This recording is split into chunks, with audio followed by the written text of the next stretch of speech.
মৰমৰ ছাত্ৰ-ছাত্ৰীসকল, আজি তোমালোকক আনন্দৰাম বৰুৱা পাঠৰ দ্বিতীয় পাঠটো আৰম্ভ কৰিবলৈ ওলাইছোঁ। তোমালোকে নিশ্চয় পাঠটো দুবাৰ তিনিবাৰকৈ অধ্যয়ন কৰিলা আৰু এতিয়া আমি সেই পাঠত থকা প্ৰশ্নখিনি আলোচনা কৰিবলৈ লওঁ। তোমালোকে লগে লগে চাই যাবা প্ৰশ্নবোৰ। কিহৰ বাবে আনন্দৰাম বৰুৱা পূজনীয় হৈ থাকিব? উত্তৰটো এনেকৈ লিখিবা। সংস্কৃত ভাষা সাহিত্যৰ বিশেষ চৰ্চা কৰি তথা কেইবাখনো মূল্যৱান সংস্কৃত গ্ৰন্থ ৰচনা কৰি নিজৰ প্ৰতিভাৰে আনন্দৰাম বৰুৱাই জগতত চিৰকাললৈ অসমীয়াৰ সন্মান বঢ়াই আন অসমীয়াক দেশৰ উন্নতিৰ পথৰ মহৎ দানস্বৰূপ ইংগিত দিয়াৰ বাবে তেওঁ পূজনীয় হৈ থাকিব। লাইনটো বাৰে বাৰে শুনিবা, তেতিয়া বুজি পাবা। আৰু মই মাজতে কওঁ তোমালোকক, ইয়াত থকা সৰু সৰু প্ৰশ্নবোৰ অৰ্থাৎ 1 নম্বৰীয়া প্ৰশ্নবোৰ তোমালোকে নিজে নিজে কৰি ল'বা। মই মাত্ৰ অলপ কঠিন পোৱা প্ৰশ্নখিনিৰ উত্তৰ তোমালোকক লিখাত সহায় কৰি দিম। 2 নম্বৰতে লিখা, চোৱা, আনন্দৰাম বৰুৱাৰ কোনবোৰ গুণ সদায় অনুকৰণ কৰিবলগীয়া?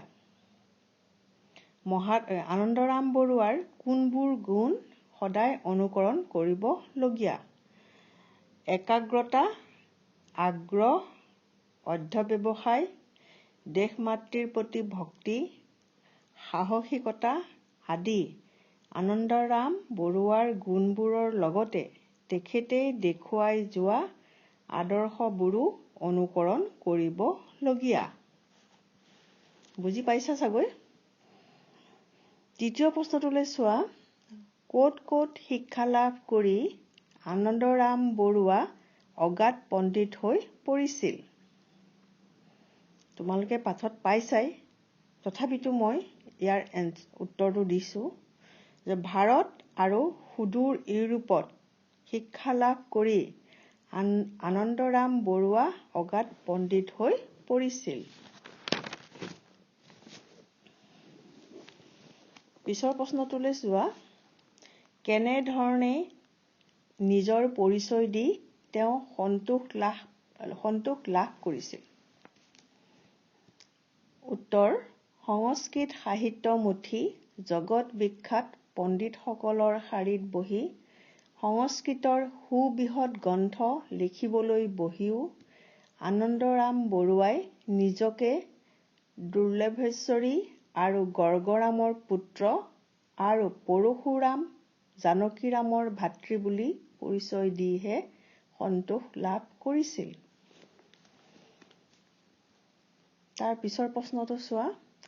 আনন্দৰাম বৰুৱাই প্ৰাগজ্যোতিষপুৰ সম্পৰ্কে কেনেধৰণে কৈ বিশেষ গৌৰৱ অনুভৱ কৰিছিল? আনন্দৰাম বৰুৱাই নিজ মাতৃভূমি আৰু দেশৰ প্ৰতি ভক্তি দেখুৱাইছিল। প্ৰাগজ্যোতিষপুৰ সম্ভৱম বুলি য'তেই সুবিধা পাইছে তাতেই প্ৰাগজ্যোতিষপুৰ আৰু কামৰূপৰ কথা উল্লেখ কৰি তেওঁ বিশেষ গৌৰৱ অনুভৱ কৰিছিল।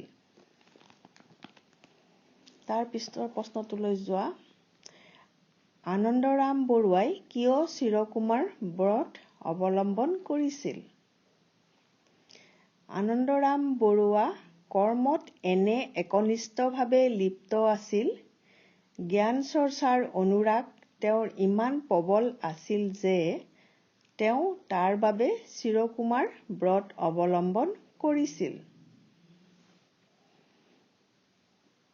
ভাৰতত শিক্ষা শেষ কৰি আনন্দৰাম বৰুৱা ক'লৈ গৈছিল? ভাৰতত শিক্ষা শেষ কৰি আনন্দৰাম বৰুৱা সুদূৰ ইউৰোপলৈ গৈছিল। আনন্দৰাম বৰুৱাই কি উদ্দেশ্যৰে বিদেশলৈ গৈছিল? আনন্দৰাম বৰুৱাই জ্ঞান লাভৰ উদ্দেশ্যৰে বিদেশলৈ গৈছিল। কিহৰ বাবে আনন্দৰামে পূজ্য হৈ থাকিব? কিহৰ বাবে আনন্দৰাম পূজ্য হৈ থাকিব? নৱযুগৰ আৰম্ভণি বা সকলো কৰ্মক্ষেত্ৰৰে মূল দুৱাৰ মুকলি কৰি অসমীয়াৰ পক্ষে গৌৰৱময় কৰি তোলাৰ বাবে আনন্দৰাম বৰুৱা সদায় পূজ্য হৈ থাকিব। তাৰ পিছৰ প্ৰশ্নটো চোৱা। আনন্দৰাম বৰুৱাৰ জীৱনৰ মূল মন্ত্ৰ কি আছিল? আনন্দৰাম বৰুৱাৰ জীৱনৰ মূল মন্ত্ৰ আছিল কৰ্ম আৰু সাধনা। আনন্দৰাম বৰুৱাৰ কাম আৰু সংকল্প দেখি কোন পণ্ডিতে বিস্ময় মানিছিল? উত্তৰ, মেক্স মুলাৰৰ দৰে জগত বিখ্যাত পণ্ডিতে আনন্দৰাম বৰুৱাৰ কাম আৰু সংকল্প দেখি বিস্ময় মানিছিল।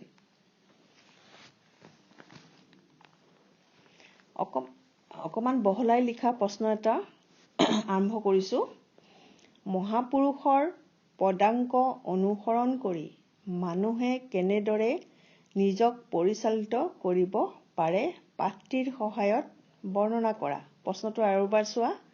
মহাপুৰুষৰ পদাংক অনুসৰণ কৰি মানুহে কেনেদৰে নিজক পৰিচালিত কৰিব পাৰে পাঠটিৰ সহায়ত বৰ্ণনা কৰা। উত্তৰত লিখিবা, প্ৰকৃত জ্ঞানী, অসাধাৰণ পণ্ডিত আৰু অসাধাৰণ কৰ্মীক দেশ, কাল, পাত্ৰ ভেদে সকলোৱে শ্ৰদ্ধা দেখুৱায় আৰু ভক্তি কৰে। প্ৰকৃত মহৎ লোকৰ মহত্ব অতীত, বৰ্তমান আৰু ভৱিষ্যত তিনিকাল বিয়পি থাকে। মানুহৰ সাৰ বস্তু হৈছে জ্ঞান। জ্ঞানৰ মূৰ্তিক সকলোৱে পূজা কৰে। আনন্দৰাম বৰুৱা এনে এজন অসাধাৰণ পণ্ডিত আছিল, যিগৰাকী অক্লান্ত কৰ্মী, অতি কম বয়সতে সকলোৰে বাবে পূজনীয় হৈ পৰিছিল। নেক্সট পেৰেগ্ৰাফত লিখি ল'বা যদি লিখা। এখন সৰু সাধাৰণ গাঁৱত জন্মগ্ৰহণ কৰি ডাঙৰ দীঘল হৈও আনন্দৰাম বৰুৱাই একান্তভাৱে জ্ঞান চৰ্চা কৰিছিল। সংস্কৃত ভাষা আৰু সাহিত্য মথি কেইবাখনো মূল্যৱান গ্ৰন্থ ৰচনা কৰি গৈছে। তেখেতৰ বিশাল ব্যক্তিত্ব, জ্ঞান লাভৰ প্ৰতি থকা একাগ্ৰতা, অগাধ পাণ্ডিত্য, দেশপ্ৰেম, কৰ্মস্পৃহা আদিয়েই হ'ল আনন্দৰাম বৰুৱাৰ জীৱনৰ আদৰ্শ। মানুহে নিজক পৰিচালিত কৰিবলৈ হলে সদায় মহৎ লোকৰ আদৰ্শ আগত ৰাখি আগবাঢ়িব লাগে। আনন্দৰাম বৰুৱাৰ জীৱনৰ কৰ্ম আৰু সাধনাক অনুকৰণ কৰি আমিও সমাজৰ উন্নতি কৰাৰ লগতে নিজৰ জীৱনো মহীয়ান কৰি তুলিব পাৰোঁ। এইটো প্ৰশ্নৰ উত্তৰ ইমান লিখিলেই হ'ব। দ্বিতীয় প্ৰশ্নলৈ আহোঁ। জন্ম দিওঁতা আৰু লালন পালন কৰি ডাঙৰ দীঘল কৰোঁতাসকলক আনন্দৰাম বৰুৱাই কেনেদৰে ভক্তি আৰু কৃতজ্ঞতা প্ৰকাশ কৰিছিল? এই প্ৰশ্নটোত তোমালোকে বুজি পাইছাই যে আনন্দৰাম বৰুৱাৰ মাক দেউতাকে কিদৰে তেওঁক ডাঙৰ দীঘল কৰিছিল, তাৰ ওপৰত এই প্ৰশ্নটো সোধা হৈছে। আৰু তেওঁৰ আনন্দৰাম বৰুৱাৰ মাক দেউতাক বা ভায়েকহঁতৰ প্ৰতি তেওঁৰ কৃতজ্ঞতা কি সেই বিষয়েও জানিব বিচাৰিছে। উত্তৰত লিখিবা, আনন্দৰাম বৰুৱাৰ নিজ পিতৃ-মাতৃ, স্বদেশ আৰু স্বজাতিৰ প্ৰতি ভক্তি আৰু শ্ৰদ্ধা অটুট আছিল। ভাৰত আৰু সুদূৰ ইউৰোপত শিক্ষা লাভ কৰি ঘূৰি আহিলেও নিজৰ জন্মঠাই আৰু আত্মীয় স্বজনৰ কথা সদায় মনত ৰাখিছিল। একাগ্ৰতাৰ গুণতে তেওঁ অপৰিসীম পৰিশ্ৰম কৰিব পাৰিছিল। ইংৰাজৰ দিনতে প্ৰশাসনিক বিষয়া বা ৰজাঘৰীয়া ডাঙৰ বিষয়াৰ পদ পাইছিল যদিও নিজৰ আই বোপাই বা ভাই ককাইক কেনেদৰে শ্ৰদ্ধা ভক্তি বা আদৰ কৰিব তাৰ চিন্তাও কৰিছিল। তাৰ প্ৰমাণ পাওঁ আনন্দৰাম বৰুৱাই সংস্কৃত সাগৰ মুঠি জগত বিখ্যাত পণ্ডিতসকলৰ শাৰীত বহি যি মূল্যৱান সংস্কৃতৰ সুবৃহৎ গ্ৰন্থ লিখিছিল তাত তেওঁ মাতৃ দুৰ্লভেশ্বৰী আৰু পিতৃ গৰ্গৰামৰ কথা আৰু ভাতৃদ্বয় পৰশুৰাম জানকীৰামৰ কথা উল্লেখ কৰিছে। জন্ম দিওঁতা আৰু লালন পালন কৰি ডাঙৰ দীঘল কৰোঁতাসকলক পৰিচয় কৰাই দি তেওঁ নিজেই সন্তোষ লাভ কৰিছে। তাৰ পিছৰ প্ৰশ্নলৈ আহোঁ। আনন্দৰামৰ নিজ দেশৰ প্ৰতি ভক্তিও কম নাছিল। আনন্দৰামৰ নিজ দেশৰ প্ৰতি ভক্তিও কম নাছিল বুজাই লিখা।